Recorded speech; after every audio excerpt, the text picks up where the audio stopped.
Olá, meus queridos, tudo bem, meus ferinhas? Vamos para mais uma aula. Hoje, aula 14, dando sequência com refração luminosa na parte de ótica. Hoje vamos ver a segunda parte de refração, ok? Ok, então refração luminosa 2, esse conteúdo está no nosso livro Mega 3, frente B, na página 291.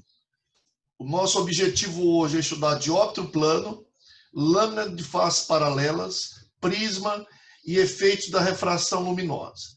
Você provavelmente já teve a oportunidade de observar um arco-íris, um belíssimo espetáculo da natureza em que é possível observar 7 cores distintas. Neste módulo, veremos como a luz branca é separada e como a luz interage em um dióptro e em lâminas de faces paralelas, que são fenômenos que explicam, por exemplo, o porquê da formação do arco-íris. Vamos começar nessa introdução nossa pelo dióptro plano. O que é um dióptro plano? Dióptro plano é um sistema constituído por 2 meios transparentes, distintos e homogêneos, separados por uma superfície regular plana. O sistema água, por exemplo, é o dióptro mais simples que nós podemos citar. Quando olhamos um objeto dentro da água, temos a impressão de que ele se encontra em uma profundidade menor que a real. Essa profundidade damos o nome de profundidade aparente. Então, como nós já tínhamos visto no capítulo anterior, nós já entendemos que quando a luz sofre refração, que ela passa de um meio, mais refringente para um menos refringente, ou vice-versa, ou seja, quando ela muda de meio óptico, ou seja, diferentes velocidades nesses meios, ela sofre um desvio, ela não se propaga em linha reta, ela vai sofrer um desvio. E esse desvio, ele que vai fazer acontecer, surgir algumas miragens, algumas ilusões ópticas ou erros de observação. Então, por exemplo, nós já vimos no capítulo anterior a questão, da impressão que o lápis está quebrado porque a parte está dentro da água, a luz que vem de dentro da água sofreu um desvio. Então, parece que esse lápis não é contínuo, ele está fragmentado. A pessoa dentro da água, dentro de uma piscina, parece que a parte que está dentro da piscina é uma parte defeituosa da pessoa, como se estivesse mais curto. E são aberrações de imagens que acontecem devido à refração da luz. Muitos chamam isso de miragens. Aqui, o exemplo claro, como eu falei na introdução, do dióptro mais simples, o que mais a gente cobra nos vestibulares e Enem, que é o dióptro plano mais simples, que é o água. Então, você tem A de um lado, água do outro, então você tem aqui 2 meios, por isso dióptro, São meios homogêneos. Quando essa superfície ela é regular e a água está repousando, você vai ter aqui um exemplo claro de dióptro plano à água. Consiste em 2 meios opticamente homogêneos, transparentes, separados por uma superfície plana, como eu falei para vocês. Então, nesse caso aqui, a gente pode até citar já, se você olhar para a piscina de forma diagonal, de forma oblíqua, você vai ver que ela parece ser mais rasa do que ela realmente é, principalmente lá no espaço, no fundo, ela vai parecer ser mais rasa, como se ela estivesse diminuindo a profundidade lá no final. Isso é devido a uma ilusão óptica, devido à refração luminosa. Então, aqui eu vou começar a explicar para vocês agora sobre profundidade aparente. Uma das coisas que mais vai ser cobrado de vocês dessa parte de dióptro, dessa parte de refração, é para você calcular a profundidade aparente. Então, imagina aqui um peixinho, que está nessa posição, mais no fundo aqui digamos, no aquário. E o que acontece? A luz sai do peixe, que é esse raio luminoso aqui, vamos imaginar, quando ele sai no dióptro, ou seja, quando ele tem aqui, eu tenho a separação do ar e da água. Quando ele vai sair da água para penetrar no ar, ele vai sofrer um desvio luminoso. Nós já vimos sobre isso no capítulo anterior. Então, esse desvio vai fazer com que a luz chegue até o olho desse observador. Mas o observador, ele não tem essa impressão de que a luz vem e chega aqui e se desvia. Porque para o observador, a luz só se propaga em linha reta. Então, qual é a observação dele é que a luz está vindo em linha reta, portanto, ele vê o peixe nessa posição, nesse posicionamento. Então, ele vai ver o peixe mais raso do que realmente ele está. Por isso que eu falei para vocês lá no capítulo anterior, a questão do índio, né? De o índio pescar. Ou você vai pescar com uma flecha. Se você atirar no que você está vendo, você não vai ter êxito. Por quê? Porque o peixe está um pouco mais abaixo. Entenderam? Então, aqui em profundidade aparente, é muito comum pedir para vocês calcularem qual que é a profundidade aparente do peixe. A profundidade real é a que o objeto está e a profundidade aparente é a que a imagem está. Então, aparentemente, o peixe está nessa posição, mas, na verdade, ele está nessa posição, ok? Aqui nós temos o outro exemplo, né? O cara pescando aqui, né? Ele pensa que aí o peixe está aqui, mas na verdade o peixe está aqui, ó, devido a esse desvio do raio luminoso.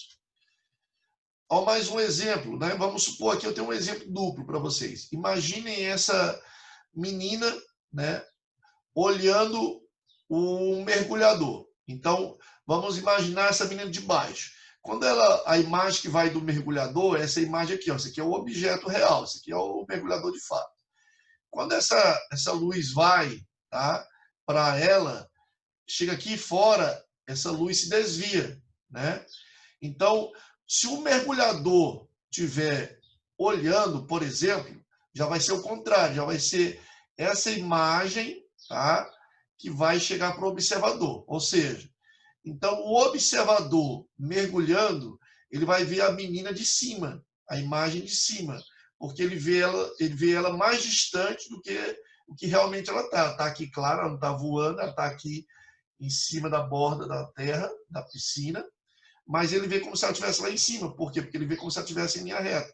A luz vem da menina e se desvia e chega aqui até ele. Entenderam?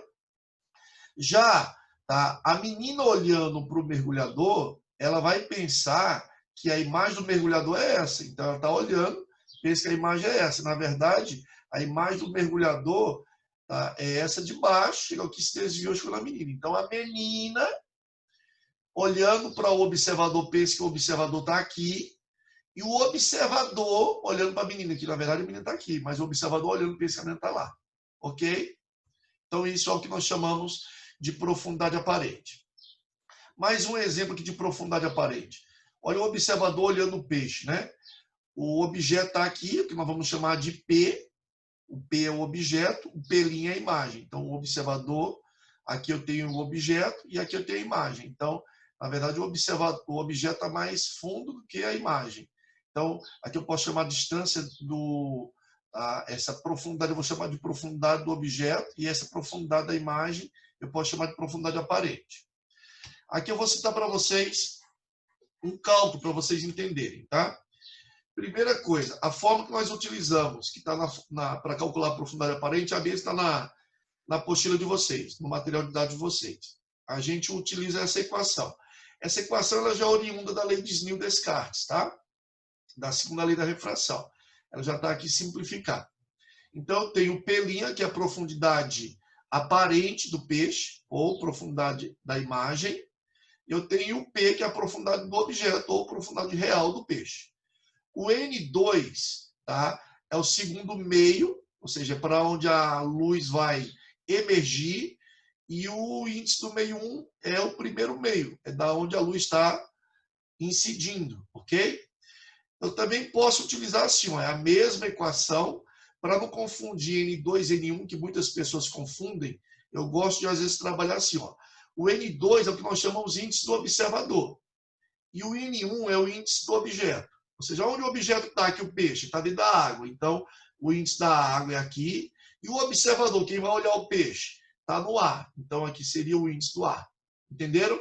Porque a luz ela vem do peixe para chegar no olho do observador. Ok? Então, a luz vindo do meio 1, incidindo no meio 1, o índice do meio 1 é a água, e vai sair para o meio 2, vai refratar para o meio 2, que é o ar. Ok? Então, vamos trabalhar assim. Ó. Então, eu tenho o ar, eu tenho a água, né? Aqui eu tenho o objeto e aqui eu tenho a imagem. Então, vamos supor que esse objeto, só para a gente dar um exemplo prático de cálculo para vocês. Vamos supor que esse objeto, que é o peixe mesmo, vamos supor que ele esteja numa profundidade de 4 metros. E a pergunta seria a seguinte: qual é a profundidade da imagem? Ou qual é a profundidade aparente do peixe, né? Onde ele aparenta estar. Então, essa profundidade aqui que nós estamos querendo saber. Quanto que é o P'? Então, utilizando a fórmula, tá, nós vamos fazer o seguinte. Você sabe que o índice do ar é 1, né? E o índice da água, para quem não sabe, é 1,33, ou 4/3. Isso da água doce, tá bom? Da água salgada tem um outro valor. Então, o índice da água doce, 4/3. Essa é a fórmula que nós vamos utilizar. Profundidade aparente sobre profundidade real é igual ao índice do observador sobre o índice do objeto. Então, como que eu vou colocar aqui? Olha só. A profundidade aparente é o que nós estamos procurando. Qual que é a profundidade real do peixe? O peixe está a 4 metros de profundidade. Qual que é o índice do observador? O observador está no ar. O índice do ar é 1. Qual que é o índice do objeto? O índice do objeto é 4/3, que é o da água. Então, coloquei no divisor. Então, fazendo o cruzamento, eu vou ter P' igual a 4 vezes 1 dá 4, dividido por 4/3. Como eu tenho uma divisão com fração, pego essa divisão 4/3, essa fração está no divisor, levo para cima multiplicando sobre 3/4. Então, eu simplifico 4 com 4, logo o P' é igual a 3 metros. Ou seja, a profundidade da imagem vai ser 3 metros. Portanto, quando você olha obliquamente, lembrem que se você olhar verticalmente, você não vai ter desvio do raio luminoso, né? É uma exceção à regra da refração. Quando você olha na linha perpendicular, ou seja, verticalmente, você vai ver o objeto na profundidade real dele, tá bom? Quando você olha obliquamente, aí sim eu vou ter um desvio. Então, você já pode até gravar esse macete que eu vou dar para vocês agora. Como o índice da água é 4/3, sempre que o objeto tiver a 4 metros, você vai ver a imagem a 3 metros, ou seja, porque é a relação 4/3. Na relação do índice da água com o índice do ar, 4/3 dividido por 1, eu vou ter 4/3. Então, para cada 4 metros de profundidade do objeto, você vai ver a imagem a 3 metros, ou seja, vai diminuir 1 metro. Se o peixe estiver a 8 metros, você vai ver a imagem a 6. Se o peixe estiver a 12, você vai ver a imagem a 9. Tá? Para cada 4, diminui 1 metro aí de profundidade aparente. Agora, tá? Se o observador estivesse dentro d'água e olhando algo fora d'água, seria o contrário. Para cada 3 metros de altura, eu estaria vendo a imagem a 4 metros, tá? 1 metro a mais. Ok. Vamos agora para a parte de lâmina de faces paralelas. Sempre que eu tenho um dióptro, gente, a luz, ela vai, por exemplo, aqui, vamos pegar essa imagem aqui, ó. Aqui eu tenho o dióptro, né? A, vidro, A, ou seja, eu tenho um pedaço de vidro, tá? Vamos supor o vidro de uma janela, suponhamos um vidro de 10 milímetros, imerso no ar. Então, eu tenho aqui, ó, 2 pares de meios dióptros. Eu tenho primeiro o ar-vidro, depois o vidro-ar. O que acontece quando um raio de luz incide e bate no vidro? Ele se aproxima da normal, ou seja, o raio luminoso se desvia, se aproximando da normal, segundo a lei de Snell-Descartes. Mas depois que ele vai sair do vidro para o ar, ele vai sair agora do meio mais refringente para o meio menos refringente, então ele vai se afastar da normal de novo. O que você vai observar aqui? Que esse raio emergente, ele vai ser sempre paralelo ao raio incidente, desde que eu tenha dióptros aqui, tá? Ou seja, desde que seja meios homogêneos, com faces planas, tá? Regulares, tá? Então aqui, ó, o raio incide, passou e se desviou. Ou seja, quando você olha para uma janela, você pensa que você está olhando em linha reta. Se você vê um objeto lá fora, o objeto está aqui, o objeto está aqui, mas você pensa que ele está aqui, ou seja, se eu tiver um ponto aqui, o ponto objeto, o ponto imagem dele vai ser aqui, porque você está olhando em linha reta. Mas, na verdade, você não percebe que a luz sofreu esse desvio. Isso quer dizer que quando você olha por entre um dióptro, seja por uma janela de vidro, por exemplo, aonde você está vendo o objeto, há um pequeno desvio, a não ser que você esteja olhando na perpendicular. Entenderam? Por exemplo, se você chega no caixa de uma loja e ela está lá protegida por um vidro, né? Hoje, muito comum nesse tempo de pandemia, quem não tinha esse vidro hoje está tendo até às vezes um acrílico ali como meio de proteção para não ser atingido por gotículas de água teoricamente contaminadas, né? Então, mesmo o vidro ou esse acrílico, ele vai fazer com que tenha esse fenômeno óptico. Se você olhar para a pessoa lá dentro, tá? Imagine que ela colocou a maquininha do cartão para você. Se ela não colocar a maquininha para fora, por entre aquele buraquinho, e você for digitar na maquininha, tá? Olhando pelo vidro, você vai ver que você vai ter um erro de digitação. Você vai ver que seu dedo não está exatamente onde você quer colocar ele. Isso é devido a esse desvio luminoso em lâminas de faces paralelas, tá? Isso é mais teórico, né? Esses cálculos, eles são cobrados mais hoje a nível superior. Mas só para vocês entenderem. Esse desvio angular, tá? Esse desvio, tá? Do raio, entre o raio, deslocamento, vamos chamar de desvio não, deslocamento, entre o raio incidente e o raio paralelo, por exemplo, o raio incidente. Se não fosse a face de vidro, ele ia passar em linha reta aqui, ó. Porém, ele se desviou e está saindo aqui, ó, o raio emergente. Então, aqui eu tenho um desvio, ó.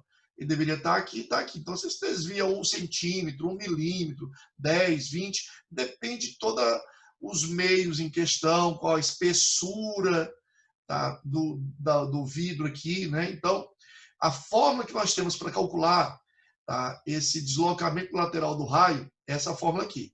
Esse E é a espessura do vidro. Então, suponhamos que eu falei que o vidro tem uma espessura de 10 milímetros. Então, 10 milímetros vezes o seno, você vai pegar o ângulo de incidência menos o ângulo de refração. Esse ângulo de incidência na primeira face, ele vai ser igual ao ângulo de incidência na segunda face. Então, a gente diz assim, o raio incidiu, refratou e voltou para o ar de novo. Tá? Então, eu chamo esse ângulo aqui de ângulo de incidência 2, para não ter que chamar incidência 1, refração 1, depois passa a ser incidência 1 e refração 2.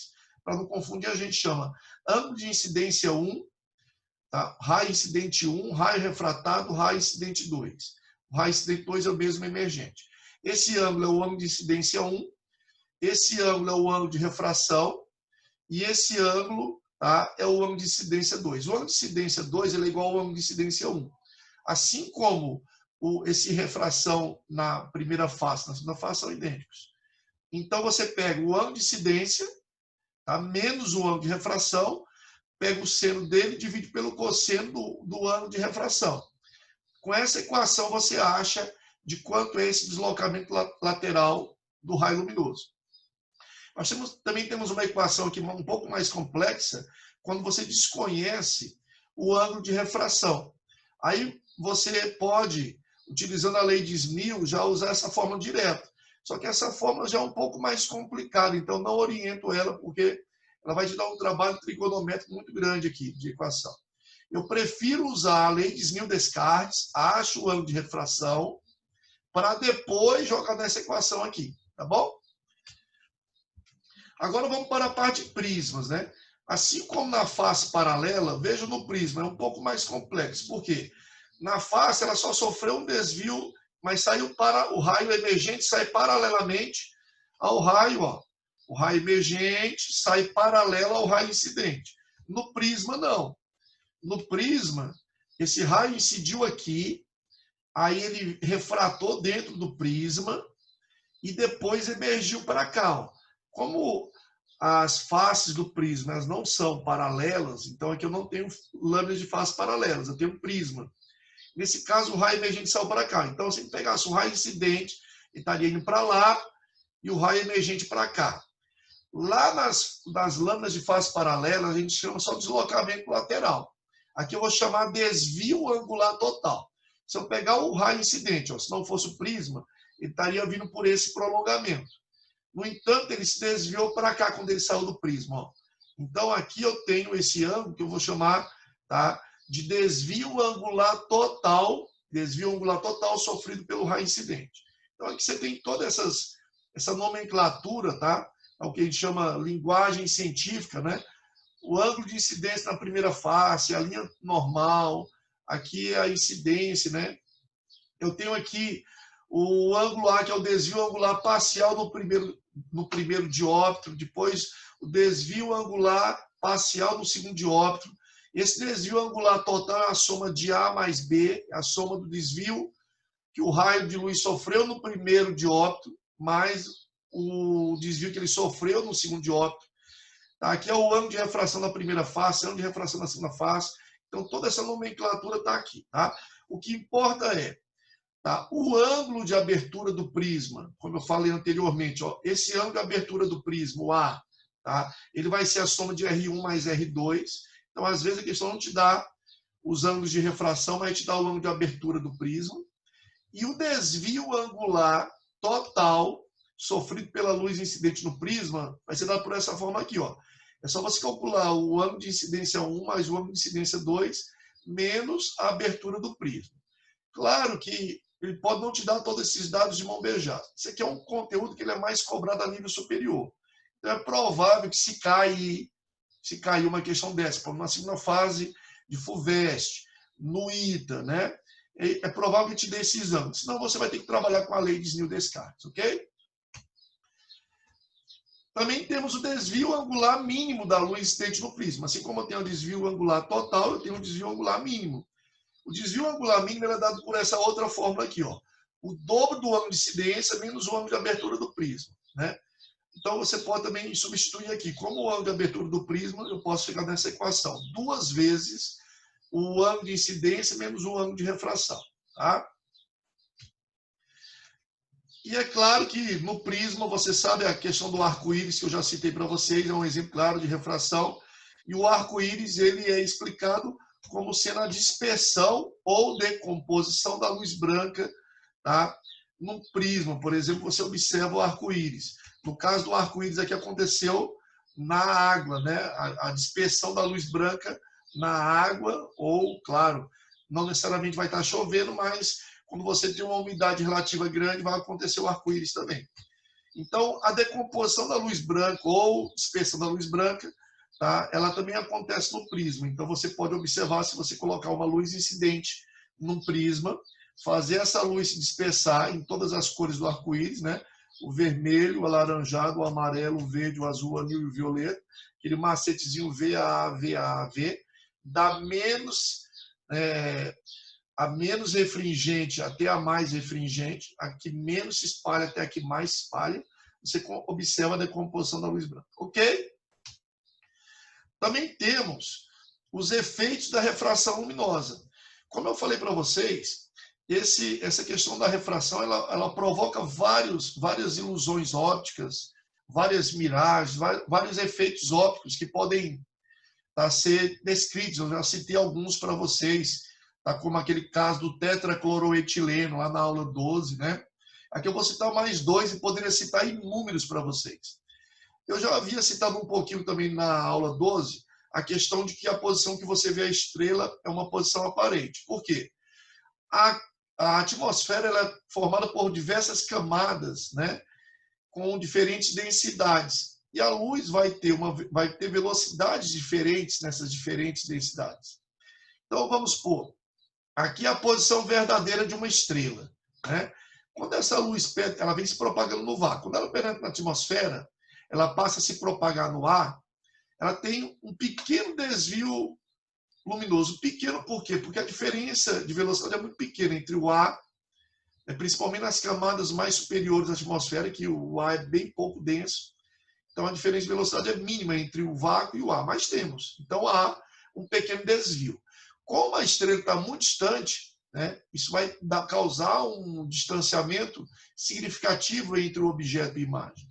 E aí, conforme a luz vai penetrando, ó, nas camadas sucessivas da atmosfera, ele vai sofrendo sucessivos deslocamentos. Então, olha só, suponhamos que o observador está aqui, o olho do observador está aqui. Então, ele pensa que está olhando em linha reta para essa estrela. Mas ele pensa que está olhando em linha reta para essa estrela aqui, ó. A posição que ele vê a estrela, a posição aparente da estrela é essa aqui, ó. Está vendo a imagem da estrela aqui. Mas a estrela, na verdade, está aqui. Então, você tem uma ilusão ótica, né? Você pensa que a estrela está num posicionamento, na verdade, está em outro. É a mesma coisa quando a gente vai pescar, que vê o peixe numa posição diferente.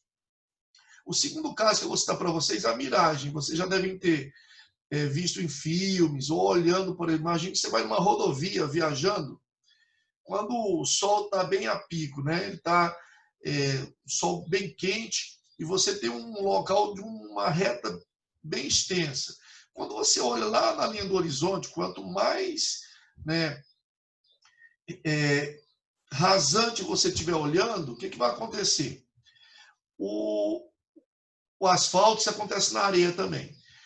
Aquele ar que está próximo da areia, tá? Ele está em contato com a areia que é muito quente, ou com o asfalto que é muito quente. Então, esse ar quente, ele é menos denso do que o ar que está mais acima.